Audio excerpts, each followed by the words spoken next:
क्या भारत की अर्थव्यवस्था कमजोर हो रही है? भारत दुनिया की सबसे तेजी से बढ़ती अर्थव्यवस्थाओं में गिना जाता है, लेकिन फिर सवाल उठ रहा है, अगर सब अच्छा है तो आम आदमी पर दबाव क्यों बढ़ रहा है? आखिर भारत की अर्थव्यवस्था कमजोर क्यों दिख रही है? पहला कारण महंगाई। जब खाने पीने की चीजें, तेल, गैस, बिजली, ट्रांसपोर्ट सब महंगे होने लगे तो सबसे पहले मिडिल क्लास और गरीब परिवार दबाव महसूस करते हैं।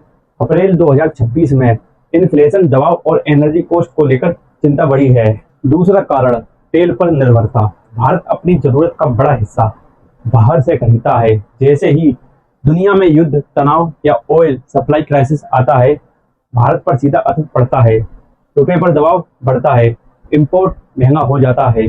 हाल ही में रुपया रिकॉर्ड लो के करीब पहुंचा और एनर्जी रिस्क बड़ा कारण बताया गया। तीसरा कारण रुपये की कमजोरी।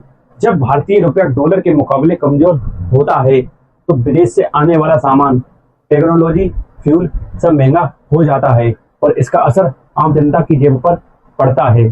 चौथा कारण रोजगार की चुनौती।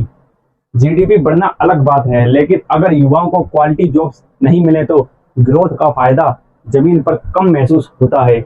यही वजह है कि कई लोग कहते हैं आंकड़ों में ग्रोथ है, लेकिन ग्राउंड रियलिटी अलग है। पांचवा कारण विदेशी निवेश का दबाव। अगर फॉरेन इन्वेस्टर पैसा निकालना शुरू कर दें या नए निवेश धीमे पड़ जाएं, तो मार्केट और ग्रोथ दोनों पर असर पड़ सकता है।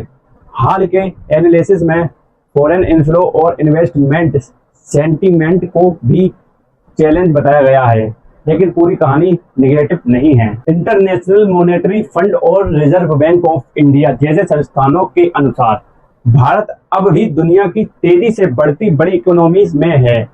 हालांकि ग्रोथ आने वाले सालों में थोड़ी मॉडरेट हो सकती है।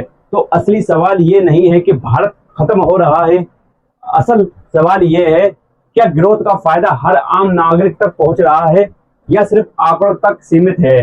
अब फैसला आपका है।